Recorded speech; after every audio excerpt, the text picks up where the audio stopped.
Bienvenidos a la trinchera de los libros, donde la batalla por llegar a ustedes nunca se detiene, porque en esta trinchera los libros siempre disparan primero.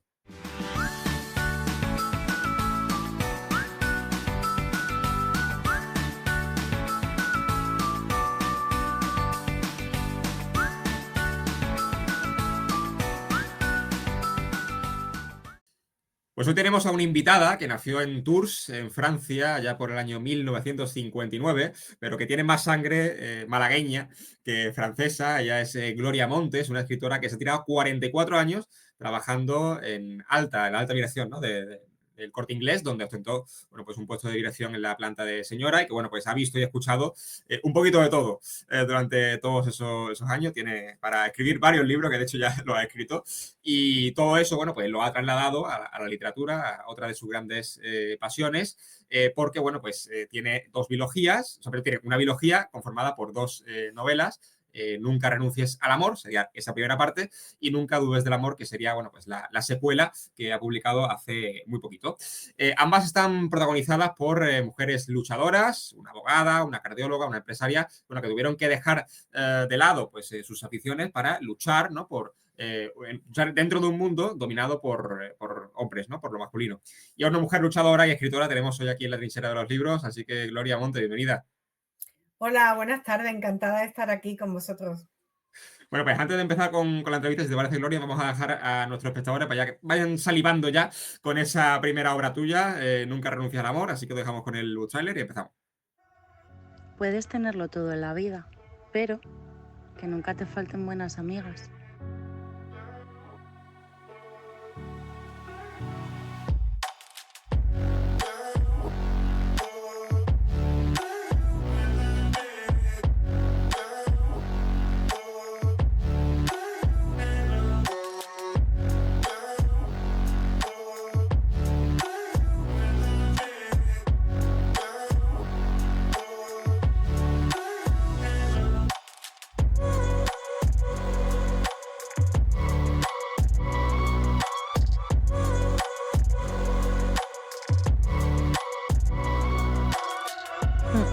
Y sobre todo, nunca renuncies al amor.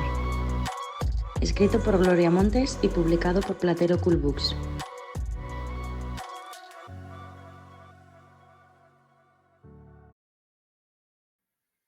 Bueno, Gloria, bienvenida de nuevo. ¿Cómo fue eso de nacer en Francia? Porque llama mucho la atención que con ese acento tan andaluz que tú tienes, naciste en Francia. O sea, es que nadie se lo puede imaginar. Bueno, el acento andaluz es porque llevo toda mi vida aquí, entonces al final yo me considero más malagueña que otra cosa. Mis padres se fueron a Francia, los dos, a trabajar allí y como consecuencia de eso yo nací allí. Pero ellos son malagueños y por supuesto tenían pensado volver a Málaga algún día. Y al final, pues cuando tenía yo 6 años, volvimos a Málaga. Entonces, a partir de entonces, yo ya una malagueña más y el acento francés, lo único que se me ha quedado un poco el tema de la R, porque desde pequeña allí en Francia te enseñan a hablar de otra forma y entonces eso sí, porque claro, allí no tenía más remedio y como no sabíamos cuánto tiempo íbamos a estar, pues al final tenías que aprender y a mí me enseñaban y mis padres me hablaban en francés allí también, pero por lo demás malagueña, boquerona total. Pero ¿se te ha quedado algo del aprendizaje del francés o a día de hoy no puedes No, no, mantener no, una sí, sí, sí. conversación en... Sí, sí, lo entiendo perfectamente y lo hablo, sí, sí, O sí. sea, entiendo también Sí, te has porque seguido enseguida. he seguido teniendo contacto, aparte tengo familia allí, porque hay tíos míos que sí se quedaron allí y tengo primas que han nacido allí, tíos que se casaron con francesas y entonces ellas sí son francesas, y tenemos contacto y claro, y con ellas tengo que hablar en francés. O sea, Sí. que la entrevista la podemos hacer en francés sin ningún problema, ¿no? Tú me vas a entender a mí, que yo sé hablar francés perfectamente, y tú también Qué bien, qué bien. puedes responder, ¿no? Sí, sí, Pero, sí. ¿te hubiera gustado vivir en Francia? O sea, en vez de proyectar tu vida aquí en Málaga, ¿no? ¿Vivir en Francia y desarrollar todo tu proyecto de vida allí o no te veías? Bueno, no lo sé, porque tampoco relativamente con 6 años, eres pequeña y entonces si tus padres se vienen aquí, pues no tienes otro pensamiento, ¿no? Te vienes directamente, tienes tu familia, aquí tenía a mis abuelos, a mis tíos por parte de mi madre, entonces mm, no, nunca he pensado en qué hubiera sido de mi vida si me hubiera quedado allí. O sea, mis padres siempre tenían claro que volverían a España y como así lo hicieron. Entonces, nunca me he planteado cómo hubiera sido mi vida allí, no. Ujú. Y en esos primeros años en Francia, ¿tú ya empiezas a escribir algo, empiezas a leer algo, o todavía eras muy pequeña para No, no, no, adentrarte? no, no. No, yo era muy pequeña y no, en ese momento no. En ese momento solamente era, me hablaban en francés, yo tenía que saber francés porque claro, en clase, en el colegio, cuando empezaba, pues tenía que ir hablando francés, pero luego a la vez también mis padres me hablaban en español en casa para que no perdiera el español.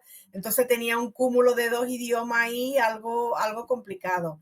Yo ya empecé a pensar en escribir cuando volví aquí a Málaga y con mi abuela, que mi abuela escribía también, y entonces ella fue la que me inició en la escritura. Entonces ¿Qué fue escribía cuando exactamente ella? O sea, ¿qué era lo que...? bueno, ella no llegó nunca a publicar, pero era una persona muy culta y le encantaba leer muchísimo, escribía pensamientos, relatos, tenía como una especie de un diario, escribía poesía también. Entonces ella me la daba a leer, yo escribía cosas, se la daba a ella, me lo corregía, o sea, había una sintonía entre las dos. Ella estaba inválida, entonces tenía mucho tiempo para poder hacer eso. Yo pasaba tiempo con ella también porque vivía con nosotros, era la madre de mi madre. Y entonces pues fue en ese momento cuando yo empecé realmente, fue ella la que me inició la escritura. Pero entiendo que ella sí tuvo oportunidades de educación, ¿no? Es decir, de estudiar, ¿no? Y formarse. Sí, sí, sí, ella era una persona culta, ella había estudiado, pero en aquellos momentos la mujer se dedicaba cuando ya tenía una cierta edad, ¿no? Aunque hubiera tenido una cultura y hubiera ido a clases y hubiera tenido, en aquella época estamos hablando, ¿no? Al final la mujer tenía que casarse, o sea, su misión era casarse, no tenía otra. Entonces, claro, ella luego ya se casó y tuvo sus hijos y ya se dedicó a ello. Le gustaba en su tiempo libre, perdón, escribía, leía muchísimo, pero publicar no publicó nunca nada. Yo creo que ese fue uno de sus sueños que nunca llegó a realizar. Y esas primeras lecturas que te inculca tu abuela, esa pasión por la escritura también, ¿cómo fue influyendo en ti? O sea, ¿qué fue lo primero que tú empiezas a escribir? ¿A raíz de qué exactamente? Si algún libro en concreto te impulsa, ¿no? A crear a dejar tu semilla, ¿no? Bueno, al principio yo escribía cuentos, ella me los corregía, pero eran cosas así como jugando, digamos. O sea, no era nada serio. Pero sí, quizá a lo mejor, claro, yo me doy cuenta ahora que sí se estaba labrando algo.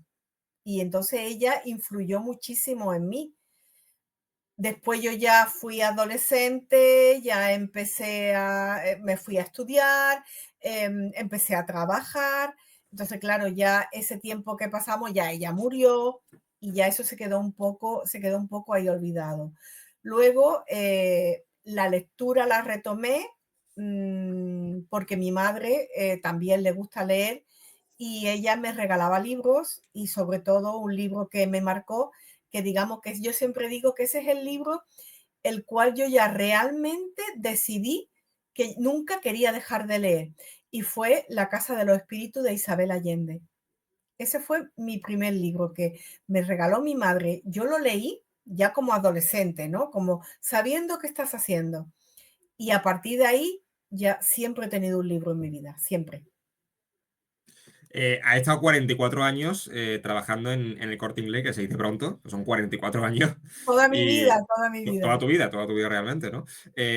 ¿Por qué decidiste entrar? ¿Fue un poco suerte? ¿Qué fue lo que te...? Pues no sé si ya tú de pequeña veías el Corte Inglés y tú decías, yo quiero trabajar aquí, o fue un poco la vida que te fue, los senderos fueron No todos sé, hacia el mira, mismo... yo terminé de estudiar, como no quise optar a la universidad, luego, pues, luego cuando ya estaba trabajando hice el curso de acceso a universidad y empecé una carrera, pero cuando eres joven quieres libertad, quieres trabajar, quieres tener tu propio dinero, tu propia independencia. Entonces yo hice el módulo administrativo y justo cuando terminé de estudiar, fue cuando empezó a elegir, a ver una selección de personas aquí en Málaga porque iban a abrir las puertas del Corte Inglés de Málaga. Entonces, pues yo fui y me apunté, dije, bueno, ¿por qué no? Pues una opción más. Y al final, pues me escogieron y yo entré en la oficina, en el departamento de caja, en el Corte Inglés de Málaga. Ese fue porque a partir de ahí he pasado por muchísimos departamentos, pero ese fue mi inicio, sí. Entiendo que las inundaciones en Málaga las recuerda bastante bien también, ¿no? O sea que el Sí, Corte sí, sí, Inglés sí, sí. lo sufrió bastante. Sí, sí, sí, sí, sí. Nos tocó quitar agua, lo más grande. Sí, es cierto, sí, sí. Cuando tú trabajabas, tenías un puesto importante, ¿no? Un puesto de dirección. Bueno, a ver, de dirección no, yo te cuento. Yo empecé en el departamento de caja. Luego estuve como cajera de caja central. Fui jefa de caja. O sea, que era un puesto de dirección, Luego ¿no? Era un puesto de dirección. fui jefa del departamento de caja, luego de cajeras, jefa de cajeras. Es que antes, yo no, bueno, tú eres muy joven, no te acordarás, Sí, sí. antes existían las cajas centrales y en cada planta había una caja central.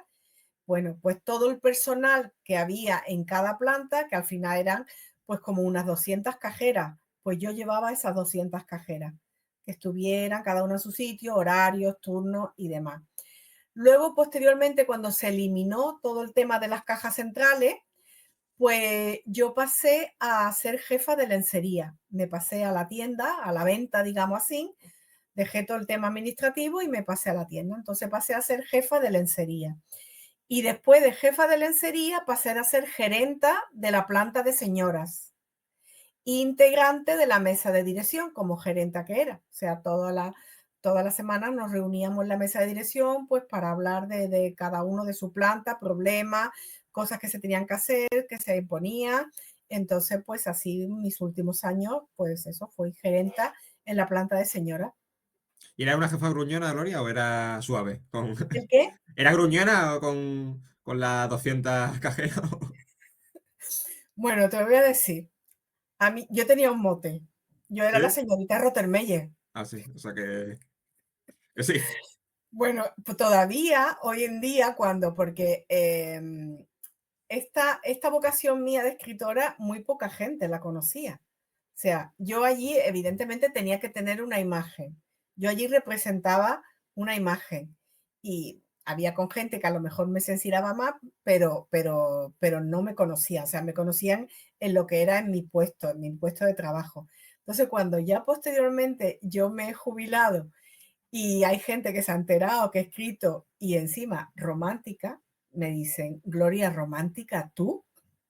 Ya faltaba Yo, erótica, que fuera. Bueno, no sé, yo, ahora entraremos, no sé si hay también algo, pero que ya lo que pues faltaba era sí, eso. claro, pues sí. Entonces, claro, se extrañan porque, claro, yo tenía una imagen allí, pues una persona seria, una persona muy recta, muy disciplinada, que lo soy. Pero claro, una cosa es estar en el trabajo y tú tienes que dar una imagen y tienes que llevar, porque luego la planta de señora, pues eran como 125, 130 personas del Corte Inglés, más otras 100 personas, personal de firma, que al final estaban también en la planta y tú también tenías que estar pendiente de ella. Entonces tenías como unas 300 personas a tu cargo. Claro, tú no puedes ir, tienes que tener una imagen, tienes que dar una seriedad, una disciplina, un orden. Entonces, claro, la gente, hay gente que no me conocía realmente, me conocía de eso, de Gloria como gerenta, pero no Gloria como escritora, ni mucho menos, Pero y bueno, menos de romántico. ser seriedisciplinada también es compatible con la escritura, ¿no? O sea, ahí tú puedes ser escritor y ser seriedisciplinado, o sea que... Sí, sí, sí, sí, pero que no concebían que yo tuviera ese punto de romanticismo para escribir novela romántica.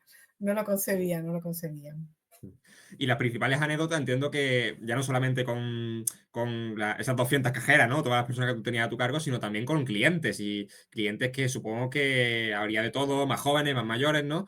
Y su historia, entiendo de alguna forma, calaron en ti a lo largo de esos 44 años. No sé qué anécdota o qué historias te llevas de esa Bueno, época. pues realmente estas dos primeras novelas son historias que me han contado, son historias que yo he oído a lo largo de todos mis años. Yo he atendido a muchísimas clientas, señoras luchadoras, trabajadoras, con un poder adquisitivo alto, pero que algunas de ellas no eran felices, no, tenían todo, pero eran en el amor, pues le faltaba, ¿no? Tenían problemas de infidelidad, de que no encontraban su amor. Entonces, esas personas se sinceraban contigo y realmente tú eres una desconocida, ¿no? Mm. A ella, pero quizás por la forma de atenderla, había esa relación entre cliente y vendedor y claro, te contaban cosas que tú decías, bueno, ¿y esta mujer cómo me cuenta a mí esto, no? Pues toda esa vivencia, todas esas cosas, yo la he ido recapitulando y al final esas mujeres que están ahí, pues son un poquito de cada una de esas mujeres que me contaban cosas. O Mm. sea, no hay ninguna en concreta para que nadie se sienta aludido, Claro. en un momento dado se pueda, porque eso es muy delicado, pero sí hay un poquito de cada una de ellas. Las historias están mezcladas, sí. Es un mix, ¿no? Un mix, un mix. Sí. Pero son reales, son reales. Pero entiendo que la atención al público también es dura. Quiero decir, está esa parte bonita, ¿no? Súper positiva, ¿no? De que incluso puedes hacer amistades, ¿no? Y te cuentan historias muy bonitas, pero también está la parte del típico cliente que es un amargado y que te viene ese día, ¿no? A echarte el día por alto, que también existe, ¿no? Bueno, hay de todo, hay de todo, hay de todo. Pero al final, pues tú tienes que tener ese temple, ¿no? Para poder en un momento dado un cliente enfadado, un cliente que se altera, pues saber atenderlo, llevarlo a tu terreno, quitarle el enfado y saberlo manejar. O sea, esa era otra de nuestra misión, porque allí, por supuesto, y más en estos grandes almacenes, el cliente siempre tiene la razón. Entonces, claro, nosotros teníamos que estar para y por el cliente y intentábamos pues que se fuera lo más satisfecho posible. Pero las manos nunca llega con ningún cliente, ¿no? Eso, a esos extremos de No, pelear, no, agresión, no, ahí no se llega nunca, ¿no? no, no, no, no, no, no, qué va, qué va, qué va. No hemos llegado a tanto. Yo todos los recuerdos que tengo del Corte Inglés son buenos. O sea, yo no puedo decir nada malo. El Corte Inglés ha sido mi vida, para mí es mi segunda casa y le agradezco porque al final soy lo que soy también por esos años, porque al final tú sigues aprendiendo, te sigues viviendo experiencias nuevas. Cada vez que optas a un puesto nuevo, a un sitio nuevo, pues al final todos los sentidos se tienen que activar y la verdad que yo, para mí, el Corte Inglés, todo lo que pueda decir es bueno de él. Claro, pero nunca renuncias al amor, surge mientras tú estabas trabajando en el Corte Inglés o ya cuando tú te jubilas, ¿tú ya le empiezas a dar forma mientras estabas trabajando? No, todo ha sido cuando yo me jubilaba. Cuando yo estaba trabajando tenía un horario complicado, Claro. un horario partido de 9, 10 horas, el cual yo no tenía tiempo y aparte estaba casada, mis 2 hijos, mi vida, también tenía que dedicarle tiempo a ello y, y no, yo he sido cuando ya me he jubilado, cuando he tenido tiempo, he dicho, bueno, pues ahora es el momento. Entonces, ahora ese hobby que tenía, que tuve que dejar a un lado, ¿no? Para poder estar trabajando y optar a un puesto de responsabilidad, pues ahora es mi momento y ahora es cuando puedo empezar a escribir y hacer lo que me gustaba. Pero ¿por qué una novela romántica? ¿Por qué encontraste en ese género, digamos, el refugio o la forma de vehicular un poco todas esas historias que te habían contado, ¿no? Bueno, porque al final, pues, tú convivías entre mujeres mayormente. Mm. Entonces, era inevitable que yo escribiera una novela para mujeres y de mujeres. Romántica, porque yo pienso que el amor es lo más importante en esta vida. El amor lo puede todo. Sin amor no somos nada. Pero ya no solo el amor entre pareja, el amor entre cualquier cosa. El amor por un animal, por un hobby, por una afición, por un sueño. Es que el amor es todo.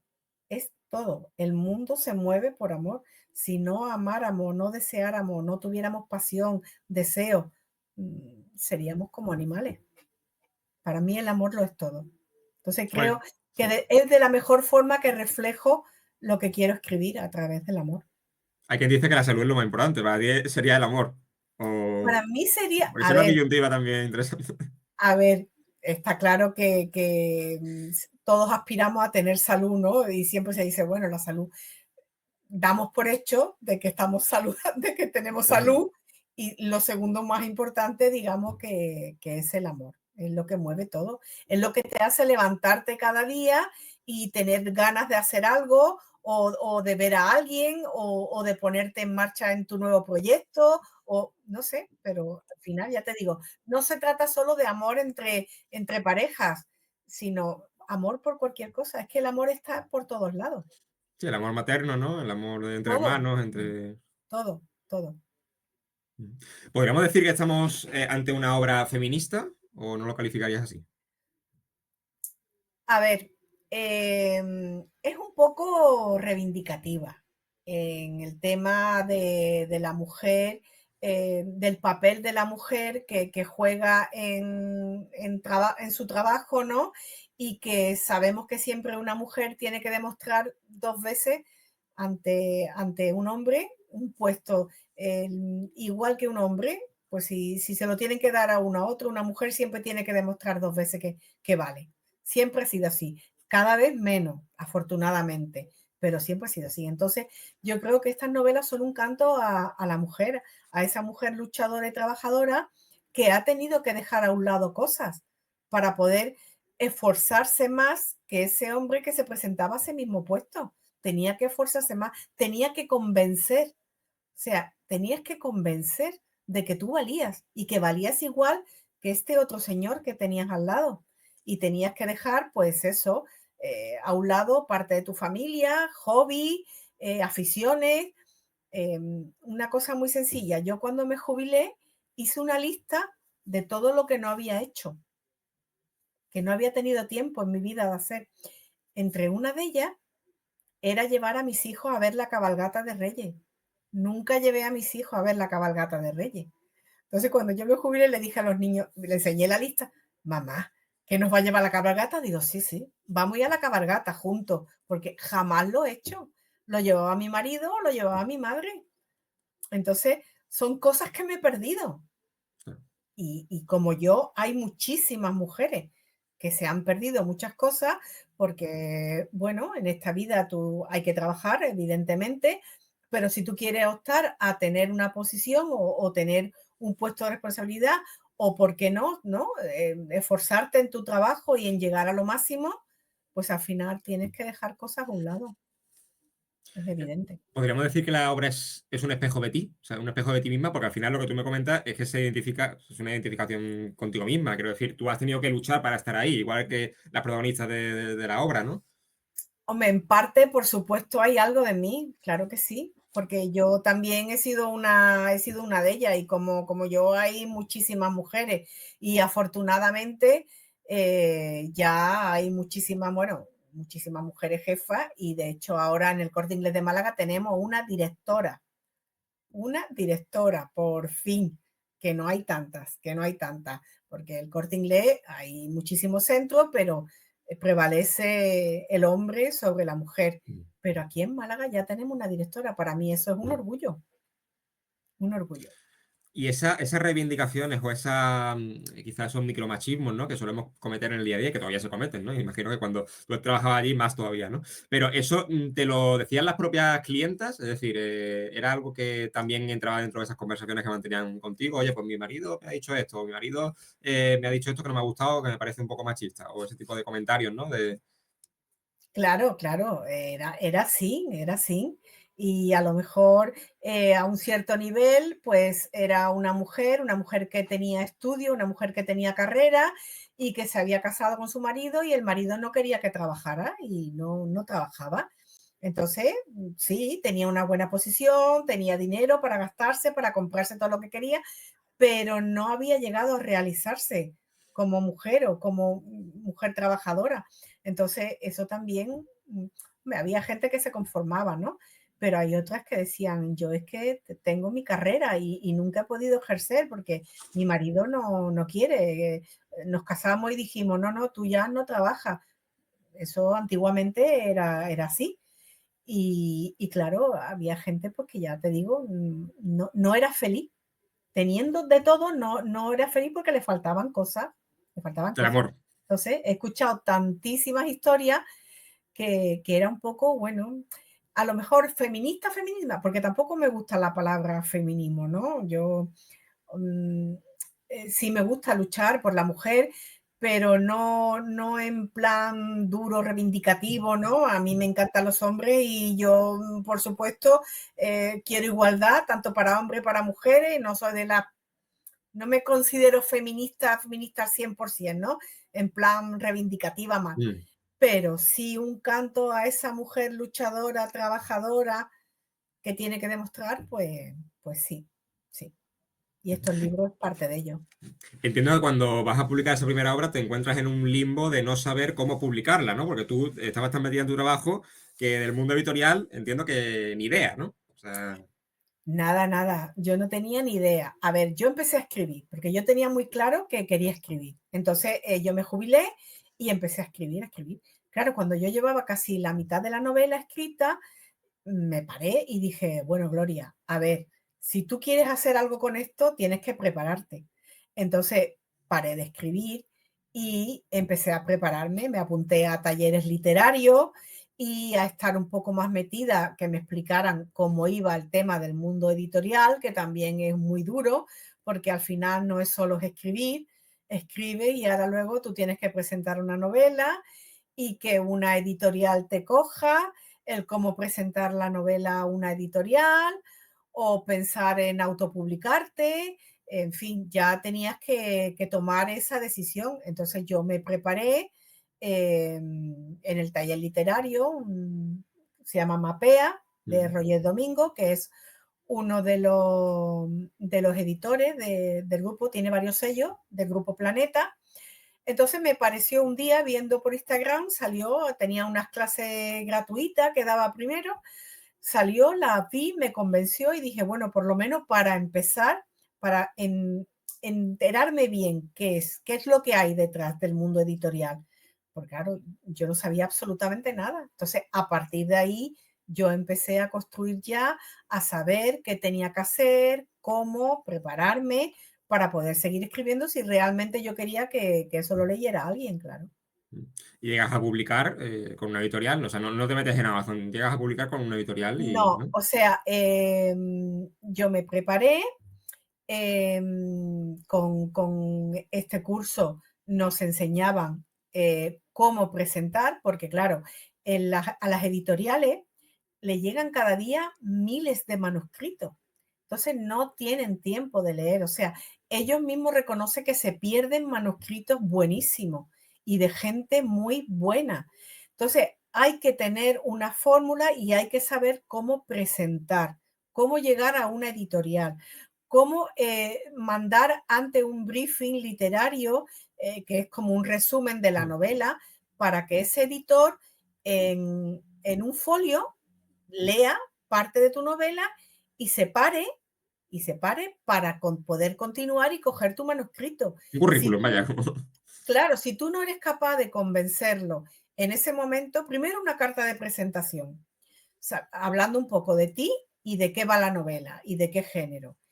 Y luego presentarle el briefing literario para saber si a ellos le interesa o no le interesa. Entonces, tiene que estar muy bien medido y muy bien eh, ambientado lo que es todo el tema del género, de la novela, de cómo va, para que tenga esa chispa de que al editor se pare y diga, pues la leo. O sea, porque es que ya te digo, le llegan montones. Luego, otra cosa que también yo no sabía, y claro, se empieza a mandar a editoriales, tú mandas a muchas editoriales, no, error.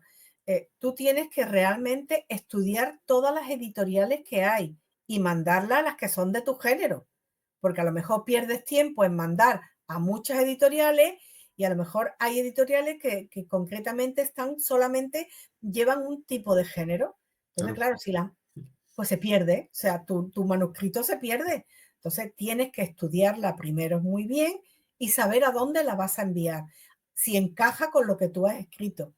Entonces, claro, todo eso me llevó su tiempo. Y luego tuve la suerte, me contestaron varias editoriales, pero como esto también hay de todo. Hay editoriales que son formales y hay editoriales bueno, que al final son pues como una autopublicación, te engañan diciéndote que te van a dar tal y al final no te hacen pagar los libros. Entonces, era bueno también en este taller porque Roger Domingo, pues tú le presentabas todas las cartas que tú recibía, todos los emails que recibía de editoriales. Y entonces él te decía, esta sí, esta no, esta ni se te ocurra, tal. Pues claro, porque él las conoce y él trabaja en eso. Entonces, eso fue una ayuda muy importante. Y al final, pues bueno, de las que tenía, también un poco porque te entra un poco el ansia, ¿no? De que quieres publicar, de que quieres. O sea, el tiempo normal de que una editorial te conteste son 6 meses, desde que tú envías el manuscrito. Claro, ¿qué ocurre? Tú dices, 6 meses te entra pues el agobio, ¿no? De que quieres esta. Yo quizás me adelanté y elegí esta editorial, de la cual estoy muy contenta con ella, que se llama Platero Cool Books, que es una editorial de Sevilla. No es una editorial muy grande, es pequeñita, pero posteriormente me escribieron otras editoriales que quizá eran un poco más importantes. Pero bueno, yo ya le había dado el sí a esta y por supuesto no podía echarme atrás. Entonces Pero ya... sí, ¿qué era lo que tenía esa novela o lo que tú piensas que tenía y que convenció a los editores, ¿no? Y a toda esa editorial, porque no fue una, fueron varias, ¿no? Las que te escribieron interesados. Bueno, pues porque realmente era, aunque sea una novela de ficción, al final eran temas reales y eran historias reales. Eh, Hace poco escuché hablar a un escritor que decía que en toda novela debe de haber algo de verdad para que el lector conecte con esa novela. Entonces, la novela es real porque tanto en los diálogos, en lo que se cuenta, en cómo se cuenta, en mi forma de escribir es sencilla, o sea, no meto muchas metáforas, ni es muy cargada, o sea, es como si las chicas, las protagonistas estuvieran hablando entre ellas, ¿no? Y la estuvieras viendo, o sea, no es recargada, ni retórica, ni en plan poética, no. Entonces, se lee muy fácil, se entiende y sobre todo eso que quizás la historia, pues como son historias de la vida misma, que son reales en ese sentido, pues quizás eso les gustó y les convenció. ¿Pero tiene un final cerrado o es o sea, abierto, ¿no? A esa continuación de la que vamos a hablar ahora. Bueno, se pueden leer por separado las dos. Esa terminó, pero se quedó un poco pues que tenía posibilidad. De hecho, cuando yo empecé a escribirla, y eso fue una cosa que sí, la correctora me indicó que lo hiciera así mejor, que la partiera en dos. O sea, al ser una escritora novel, presentar una novela con 800 o 700 páginas era como demasiado, ¿no? Una persona que tú no te conoce nadie, entonces tú vas a comprar un tocho así y vas a leer algo de una persona que no conoces, pues, y preferimos, pues lo hablé con mi correctora, con Laura, y decidimos, ¿y si mejor lo partimos?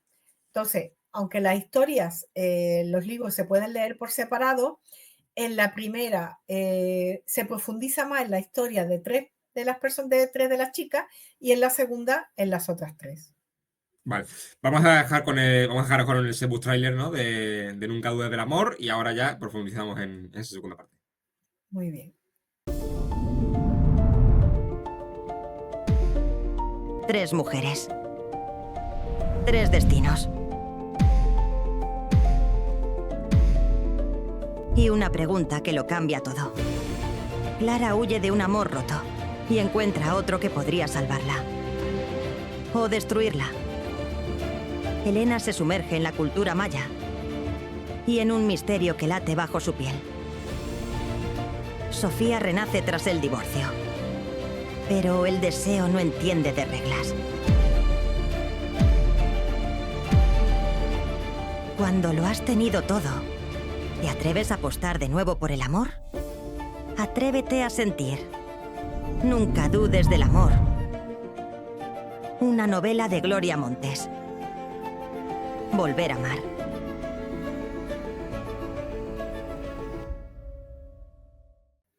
Bueno, ¿qué nos vamos a encontrar en esta novela exactamente? Esas otras 3 protagonistas que tienen a diferencia, ¿no? De las otras 3 de Nunca renunciar al amor.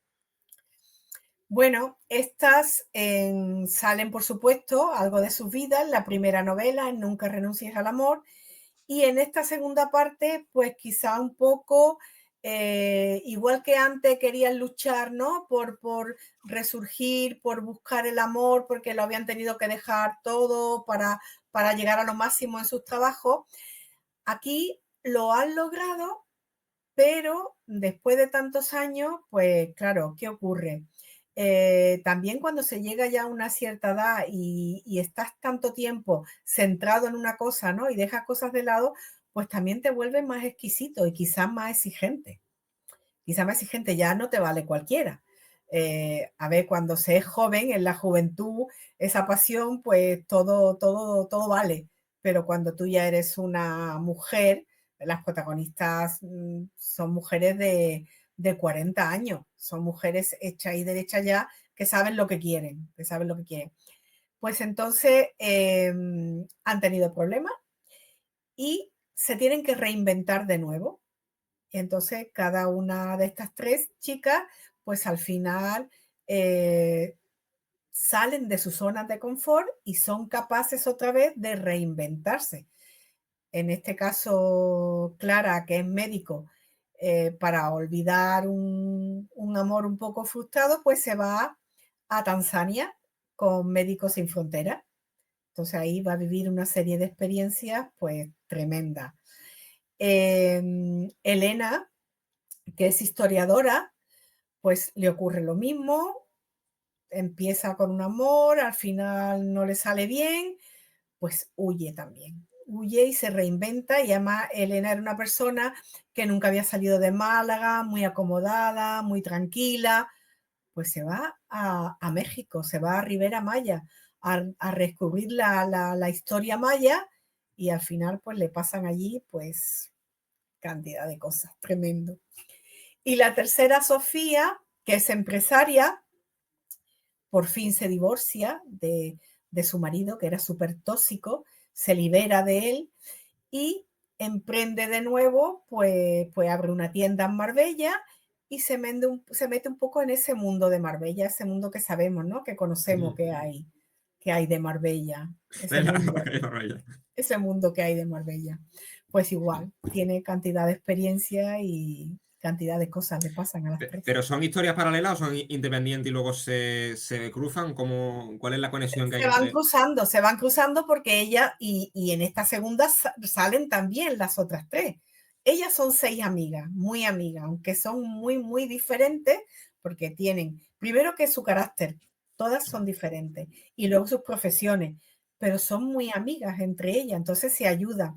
Y aunque se va contando la historia de cada una, se va entrelazando, porque aparece en la historia de una, aparece la otra, porque se siguen llamando, se hablan, se escriben y siguen conviviendo. Claro, yo cuando vi el título, tanto el de la primera como de la segunda, me hizo preguntarme si realmente estamos renunciando al amor en la sociedad contemporánea, o si al menos la forma de amar o de querer a las personas ha cambiado. No sé si supongo que te has hecho esa pregunta también, ¿no? Ahora mismo Claro. el amor es muy efímero, ¿no?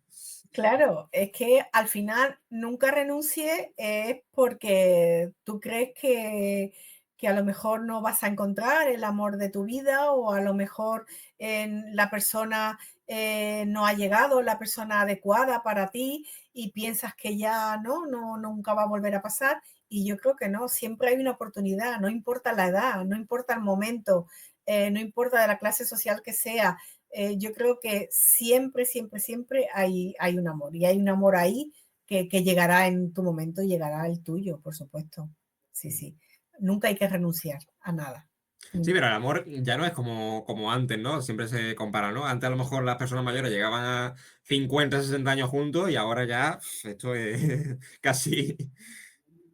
La verdad que ahora nos aguantamos poco. Bueno, ayer fue mi aniversario de boda y yo llevo Felicidades. 43 años casada, Te llamo pero persona mayor, ¿eh?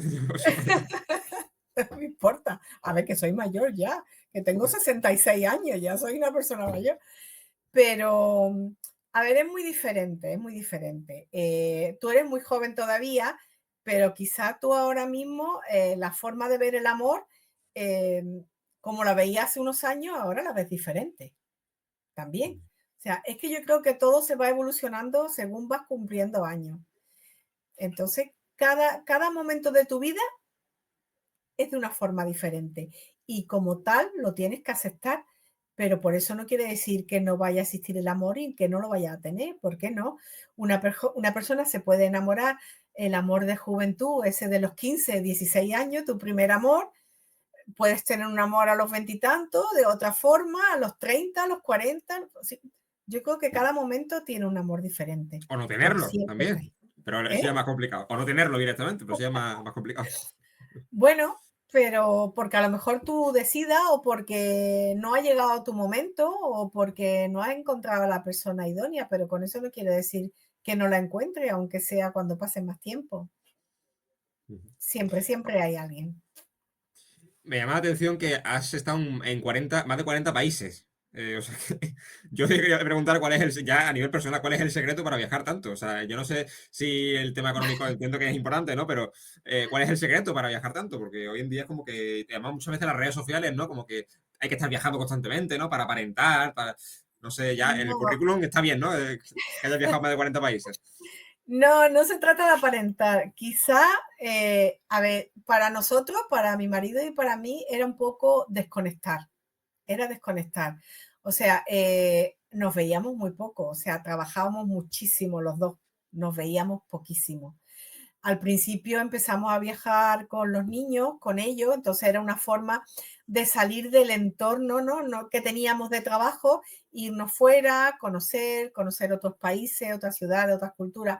Luego los niños empezaron a crecer y decían, ay, viajar con papá y mamá, qué aburrido, eso no. Pues no íbamos solos porque ellos ya se podían quedar. Entonces era un poco desconectar, conocer nuevos sitios, conocer nuevas culturas. La verdad que siempre hemos sido muy curiosos los dos en ese sentido y nos gustaba. Y terminábamos un viaje y ya estábamos programando el siguiente para cuando tuviéramos vacaciones. Yo mis vacaciones siempre la partía en dos, 21 días y 10 días. Entonces siempre buscábamos tener algún sitio donde poder ir. Pero más que nada, ya te digo, era un poco por desconectar, ¿no? De esa rutina diaria de Mm. la casa, del trabajo, irte fuera, salir de donde estabas diariamente. Y fuera de España, el sitio así más emblemático que te haya llegado más, ¿cuál ha sido? Bueno, he estado en muchísimo. Cada sitio tiene su propio encanto, ¿no? He visitado los 5 continentes. Bueno, Mm, te puedo decir, quizá a lo mejor el viaje que más me ha impactado, ¿no? Por la variedad también, fueron muchos días, tuvimos muchísimos días, fue Argentina. Argentina nos un saludo a nuestros encantó. compañeros argentinos que están aquí viéndonos. Argentina me encantó, soy una enamorada de Argentina. Es que Argentina es enorme. Argentina tiene una diversidad tremenda, porque desde Salta, el desierto, hasta la ciudad de Buenos Aires, tan emblemática, las cataratas, Iguazú, que eso es una maravilla. Eso, yo ya, cuando fui a ver las cataratas, yo llamé a mi madre y le dije, mamá, lo más bonito que mis ojos han visto jamás. Las cataratas de Iguazú, una maravilla. Luego en Península de Valdés, tener opción a ver pingüinos, focas, ballenas, eso son experiencias que no se te olvidan. Y luego llegar hasta el Calafate, visitar el Perito Moreno, el glaciar más importante. Entonces, en ese viaje es que fueron muchas emociones muy seguidas. Claro. Entonces, luego China, me encantó. Nueva Zelanda, es una Más maravilla. lejos. ¿Cuántas horas son en avión? ¿2 días por lo menos? Bueno, Nueva Zelanda lo hicimos, pues fíjate, de Málaga a Madrid, de Madrid Londres, y luego de Londres había un vuelo directo, pero sí. eso eran 20 y tantas horas, y dijimos, no, imposible, 20 y tantas horas en un avión, no. Entonces hicimos escala en Hong Kong, Pero como un vuelo directo de 23 horas seguidas. a ¿No? Auckland. Existe ese vuelo. Pero Cambiando de dijimos, piloto, entiendo, ¿no? Por favor. y entonces dije, no, que va, imposible, no, que va. Entonces, pues lo que hicimos fue de Londres, hicimos escala en Hong Kong. En Hong Kong nos bajamos y entonces en el aeropuerto de Hong Kong tienes opciones, contratas unas habitaciones que tienen dentro del aeropuerto para que por lo menos tienes baño, te duchas, te cambias de ropa y andas un poquito, y luego ya. Entonces fue de Londres a Hong Kong, pues fueron 13 o 14 horas, y de Hong Kong a Auckland 12 horas. Sí, larguillo. Pero bien, a mí nunca me ha pesado el tema de estar mucho No. tiempo Si te gusta en... realmente, claro, eso es. Sí, porque, a ver, primero la emoción de que vas a ir a ese sitio. Y entonces yo me organizo entre que ves películas, llevas un libro, lees, tal, se te pasa el tiempo rápido. A Japón también, pues son también pues otras 14 horas. Y A Canadá. dentro de España que te haya gustado así un sitio, para los que son de España, que nos recomiendes, como guía ya turística. Bueno, de España cualquier sitio es Que no precioso. hace falta irse a Nueva Zelanda, que en España hay un montón de sitios. Totalmente. O sea, para mí España es maravillosa. Y es más, cuando viajo a sitios lejanos y me encanta, los veo y tal, pero cuando vuelvo a España, todavía me gusta más España. Y tenemos sitios maravillosos y tenemos una comida que ya quisieran en muchos países tener la variedad que tenemos nosotros aquí. Bueno, eso, y luego lugares maravillosos y sitios y ciudades, y Salamanca y Toledo y Sevilla y Andorra y Barcelona y Madrid. Es que todas las ciudades tienen su encanto, Claro. y también tienen lo que le falta a muchos sitios también, historia. Tiene mucha historia, España tiene mucha historia. A ver, si yo te dijera que he viajado a más de 40 países y no he pisado los Estados Unidos, ¿No? no. Bueno, ahora está más complicado. Al contrario, está más Bueno, complicado. ahora desde luego, ahora está complicadísimo. Además, las veces que hemos ido siempre ha pasado algo. Claro. Pasó lo de las Torres Gemelas, Mm. luego pasó cuando llegó Trump la primera vez, luego también otro atentado que hubo, no sé, parece que lo tenemos un poco vetado, pero tampoco nunca ha sido un sitio de decir, necesito ir a verlo. Hay sitios que quiero ver porque por temas de naturaleza, que sí nos gusta mucho, pero a ver, Estados Unidos tiene 200 años de historia, no tiene más. Claro. Cualquier país de Europa o incluso de Asia tiene mucho más cultura Luego se que... creen el rey del mundo, ¿no? Pero que luego, en verdad, mucho poder económico, mucho poder militar, pero. Y la gente se sorprende cuando me dice, ay, ¿no has estado en Nueva York? No, pero vamos, siempre lo he ido posponiendo porque para ir a Nueva York a ver edificios, pues la verdad es que Bueno, y no. país pendiente que tenga, país, ciudad pendiente, puede ser de España, o un lugar pendiente Bueno, que vaya a ir bueno. Gloria Montes próximamente. Hay mucho, hay mucho. Mira, hay parte de Italia que tengo pendiente de ir, tengo ganas de ir a la Toscana, tengo ganas de ir a Florencia, quiero ir a Islandia, quiero ir a otra parte de Canadá porque fuimos a la costa este, quiero ir a la costa oeste, tengo ganas de ir al Gran Cañón para ver esa zona. Luego de América del Sur me falta Colombia, tengo ganas de conocer Colombia, Bolivia también. Hay muchos sitios, el mundo es muy grande. Queda Totalmente. mucho, mucho, mucho por conocer. Gloria, ¿dónde podemos comprar tus obras? Para que estas navidades estemos ya devorándolas.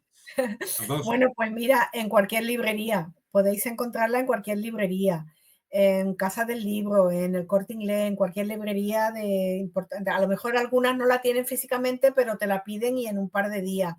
En la web de Platero y en Amazon también está, o sea, donde quiera, no hay problema. Vamos a terminar con una dinámica, te voy a poner a prueba, Gloria. Consiste en asociar una palabra con otra. Así que Vale, vamos a ver. Voy a ponerte a prueba, sobre todo la agilidad mental. ¿Vale? Es lo que... vale. Vamos a ver. Vamos a empezar por amor. Vida. Tours. ¿Cómo? ¿Perdona? Tours. ¿Tours? Los de una fiesta en Francia, sí, sí. Ah, vale. A ver si lo he pronunciado Em, mal, ¿eh? Que no sé. No lo he tú, pronunciado mal. tú. Ah, tú, vale. Em, un lugar maravilloso. Francia. Mi segundo país, Málaga. mi ciudad. China. Cultura milenaria. Una palabra. Mm, mágica. Argentina. Belleza. Gloria. Luchadora. Montes. Muy montes. Renuncia. A nada. Una palabra. Nunca se renuncia. Nunca. Y trinchera. Libros. Pues Gloria Montes, autora de Nunca renuncies al amor y Nunca dudes del amor, la podemos comprar en Casa del Libro, en Amazon, en Platero, en cualquier sitio, también en Argentina supongo que se puede comprar, en China, ¿no? En Hong Sí, Kong. sí. Se puede, ¿no? Se puede. Que no es broma, que se puede. Sí, pues en la web de Platero, en toda América del Sur y en toda, o sea, en toda América tiene tienda para poder comprarlo también, sí. Y Pues, En Amazon Internacional también se puede comprar. pues regalo obligado para estas navidades, así que nada, Gloria, yo te deseo mucha suerte, espero que nuestros espectadores se animen, entre tantas, muchas obras, ¿no? que hay, por desgracia está el mercado ya saturado de obras, pero bueno, que le hagamos un hueco a Gloria en estas navidades. Muchas gracias, Muchas Gloria. gracias. Muchas gracias, encantada de estar contigo.